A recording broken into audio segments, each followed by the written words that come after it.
What we want to do today is use the new feature, which is in preview, to create a tab which uses the single sign-on features in Microsoft Teams. It's always been sort of a problem, or not a problem, but you had to do quite a lot of work to get single sign-on to work, to actually verify that the user is signed in when you're creating a Teams tab. If you're using SharePoint Framework, you get all of that for free, but assuming you're building an external application, you're converting one of your existing web applications, for instance, into the Teams tab, or you want to do the provider hosted way of building applications both for SharePoint and Teams, you need to set up single sign-on for tabs. And that's a new feature that's available in developer preview right now. And it requires you to do some configuration in Azure AD and create an application. Then we use the Yo Teams generator to scaffold out the project, and then that will show you all the code that is required for you. But we've also discussed some of the issues that might rise once you've done this and want to do more with it, essentially, which are some of it are limitations right now, some of it are limitations in Azure AD and the service itself. But let's get started. So I have a Teams tenant here with Teams, and I created a team, and we want to create a simple tab here where we can verify that we're actually signed in. So that we're going to do all that. But to do that, the first thing we need to do, we need to host this application somewhere. And as you know, the Teams tab is sort of an iframe to somewhere else. And to do this, I actually prepared, I'm using ngrok, so I can host it locally here. We need a public addressable URL, so I'm using ngrok, and I set up a reserved name here for this demo called tabdemo.ngrok.io. So this is the URL I need to have. And there's this is super important that you decide this beforehand. Of course, you can change it later, but it will affect some of the decisions that you do. The second thing, you cannot use Azure websites. I'll say that already here. I'll come back to that, why it's so later. So don't use anything myapplication.azurewebsites.net. You need something else. But we'll come back to that one. The next step you do is you go to aad.portal.azure.com. So you log into your Azure AD, and you go to client app registrations and create a new application. Let's see, and let's create a new one. So I click on new registration. PNP tab SSO demo. Then I choose that I want to use this for any organizational directory, sort of a multi-tenant solution. Then I don't have to do anything more on this. So I don't have to specify the redirect URI here. Click register. That will create my application. And then there's a couple of other things we need to do with this one, which typically what you've done is you used API permissions and granted permissions to this one. We'll do that as well. But the first thing we need to do is that we need to expose an API here. Of course, I need to save the application ID. So let's actually do that. So we have it. Let's open up a notepad and save it for later. Notepad. Let's move that window over here and save it like that. I want my app ID. We'll need this one in a second. Like that. Then we go to the expose an API as mentioned, and what we need to do here is the first thing is to define an application ID URI. And that's a small thing you see up here. I click on set. What will happen is, of course, Azure AD is great. We'll suggest a name for us, and under normal circumstances, this will work perfectly fine. We can tweak it and have something else here. But when it comes to Teams SSO tabs, we need to do something differently. In between here, so let's zoom in here, in between API : / in between here, we need to add our DNS or the URL of our site. So what I'll do is I'll add tabdemo.ngrok.io / Let's zoom in again and take a look at that.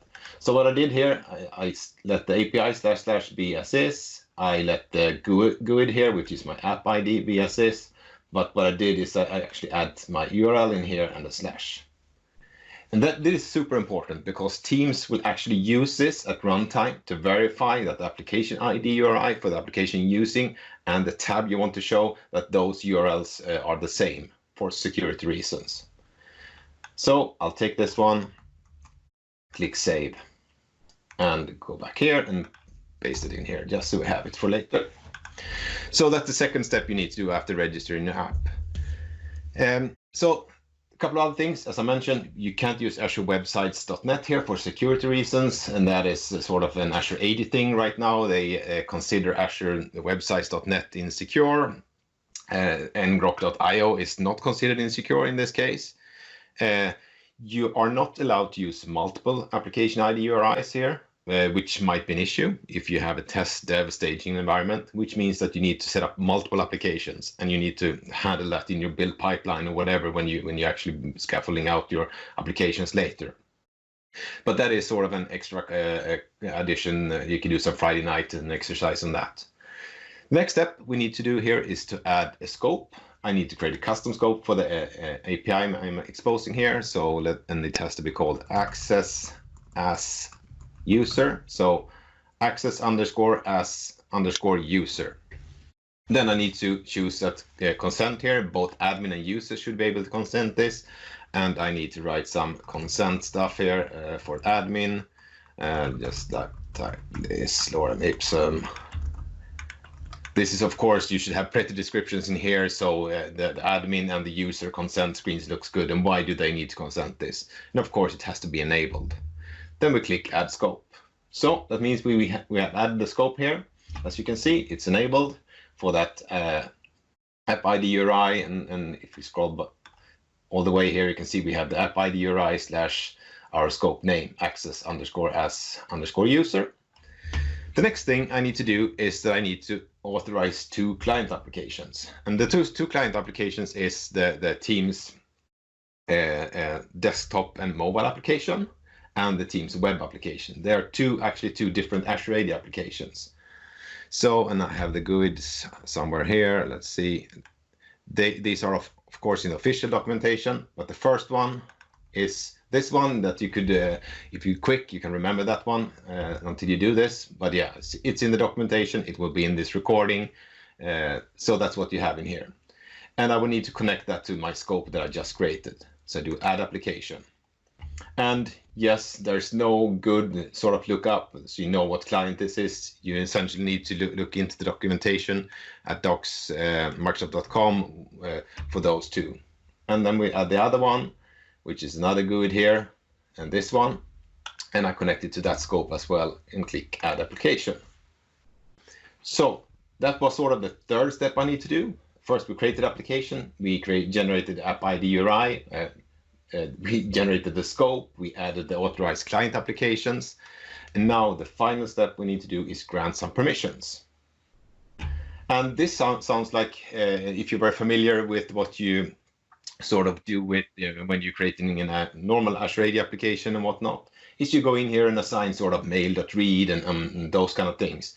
Unfortunately, you cannot do that with Teams tabs in SSO. The only thing you can add and must add is that you go click Add Permission, click Microsoft Graph, and Delegated Permissions, and you add email, offline access, OpenID, and profile.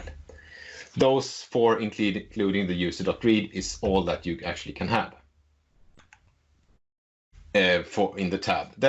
There's a couple of other reasons. We'll show that in the demo later and come back to that, how we can get access to the other stuff. But the whole idea with the tabs SSO is actually verifying that the user is signed in, not granting access token to other resources. But this is what's required for the whole process to work. And of course, you can grant consent and everything in here. So I'll grant consent directly to my whole tenant, so we don't have to worry about those kind of things.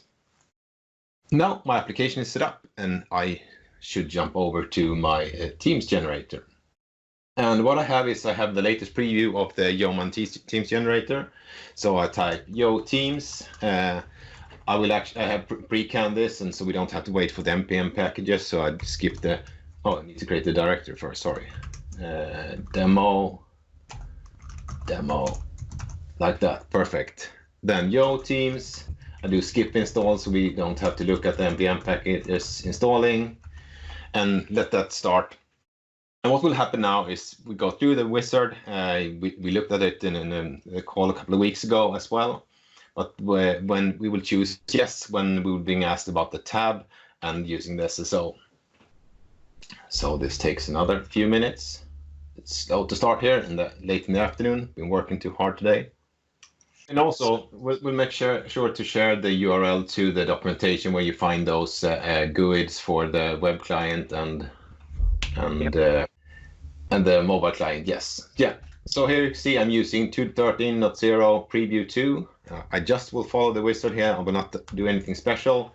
Use the current folder, title of my project, name, version. This doesn't really matter. It has to be 1.5 and above, of course. But I mentioned sort of that this is in developer preview, but that has nothing to do with the manifest version, rather than it has to be 1.5 or dev preview. Choose that one, skip that one. And the only thing we're going to add here is to add a tab. I can just click enter. And here is where I need to type my URL that we created the first. So tabdemo.ngrok.io. Skip testing frameworks. We skip app insights. Demo tab. Call it like that. A configurable one should be available both in the Teams channels and the group chats. Then we have the magic kind of thing here, which says, do you require Azure AD single sign-on support for the tab? And we choose yes here. And then we actually getting asked for the two values that we created in the Azure AD portal. The first one being the application ID. So we paste that one like that. And the second one is application ID URI. And as you can see, since we already inserted the URL up here and we inserted the app ID, we assume and we know that this is going to be the URL, the app ID URI you have to do. So you just need to click enter here unless you type something or skipped it previously. We skip the SharePoint Online integration here and click enter. And this will actually create all the files that you need for this. And as I said, in order to save some time, I already created the project. So let's go into tab SSO demo, open up Visual Studio Code. And meanwhile, that is loading. And we'll take a look at that one in a second. And let's start the application in the background, which means I will use Gulp. No, I can't do that yet. I need to do one thing since we created a new application just here. So what we have in the Geoman generated project, and let me zoom in here a bit as well, is that all these kind of parameters you entered, we put them in the .env file here. So I need to copy them from the other project into this pre-canned demo here. And the only pre-canned with this demo is essentially that we already executed npm install, so we don't have to wait for those packages. I haven't changed a single line of code in here, but now we have the one we created together. Perfect. Let's start the server. This is actually, as I said, it's a web application hosted on using ngrok, or hosted on my local machine and exposed publicly through ngrok. So do ngrok/serve. We can skip linting here, so we save some time in compiling. And let's see if that works. And then we go take a look at the code and what's actually make all this magic happen. It was taking a second or two. As I said, yeah, there we are, ngrok serve. Starting ngrok in the background, we'll compile and generate the manifest and all of that. So, as you see, we have these kind of, we have the ID here, the app ID URI as well. Under source, we have the manifest, which is the JSON file that defines your application. And what happens when we add this SSO tab? It's a normal configurable tab with the config file here, but at the bottom of this page, we will actually get something called web application info.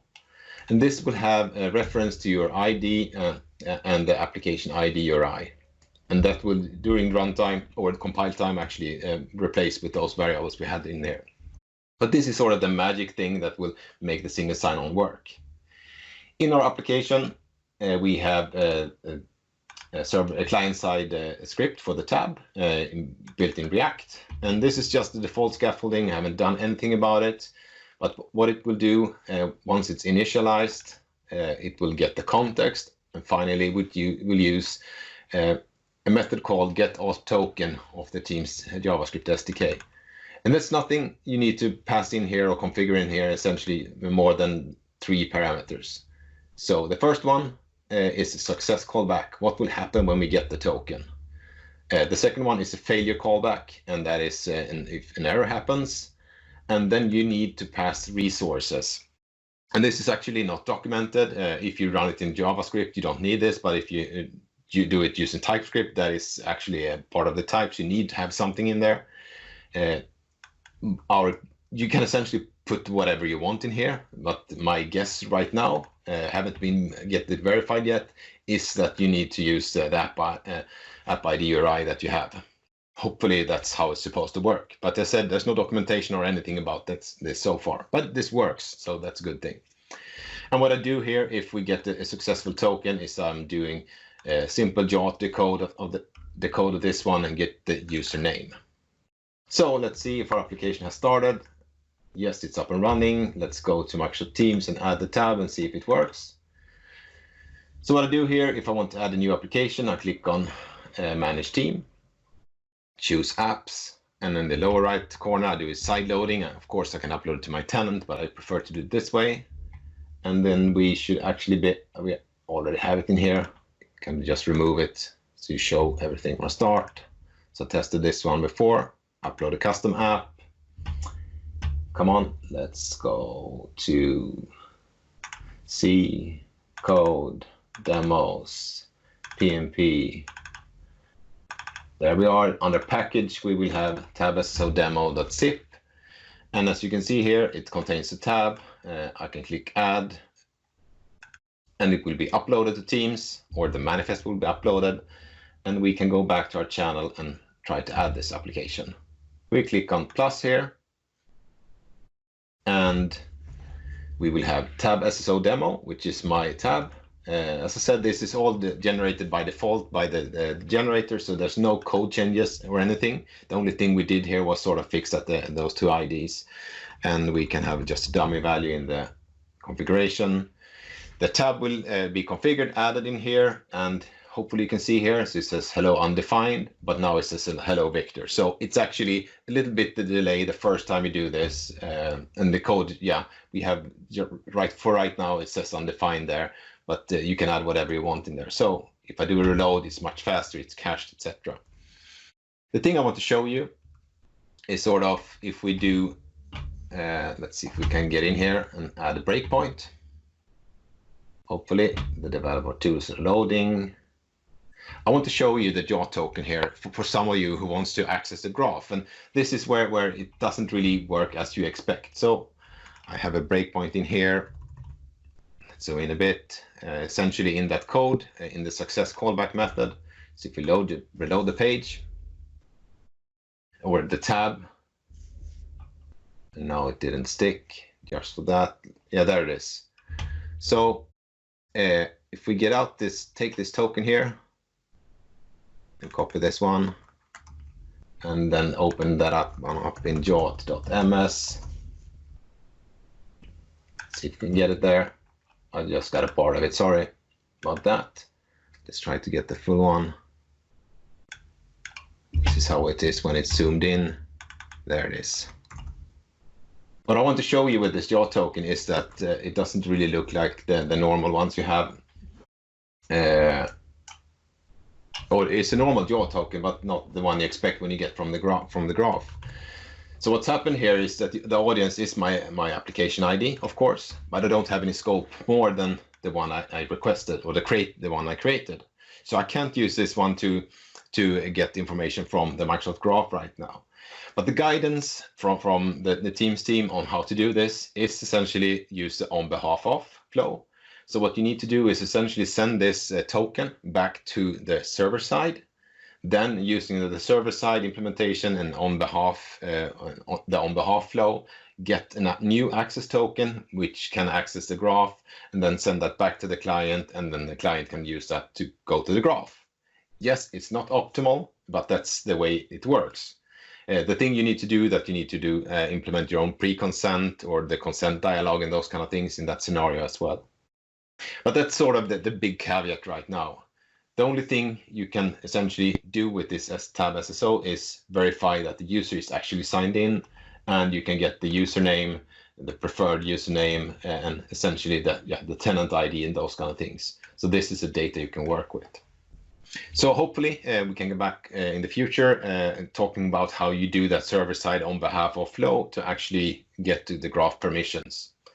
And or we're actually considering adding that to the part of the generator as well, so it scaffolds out all that code for you, because that is unfortunately a little bit of work for you to do. Thanks.